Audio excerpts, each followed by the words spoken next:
اهلا بكم. طبعا النهارده احنا بنخزن الثوم. ليه بنخزن الثوم؟ علشان الثوم دلوقتي رخيص جدا وب10 جنيه، يعني رخيص ب10 وب12 ونص، وكمان ممكن يوصل ل15. حتى لو وصل لكده كفايه ان هو طازه وجميل.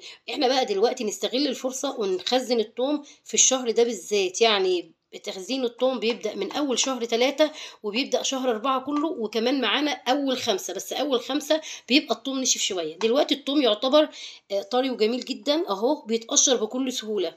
نقشره وبعدين نحطه في برطمانات، ونحط على البرطمانات دي زيت كده. تقشيره بيبقى سهل جدا جدا معانا اهو، زي ما حضراتكم شايفين، سهل. ومجرد ما بنقص الحتة الأولانية بس كده بالسكينة، بيبقى بقى تقشيرها كله سهل وبسيط جدا. فده أفضل وقت للثوم وهو رخيص كده. طبعا احنا بعد ما بنفصصه بالشكل ده بنفرمه في الكبة، وبعد ما بنفرمه في الكبة بنخزنه يا اما في اكياس يا اما في برطمانات وعليها زيت.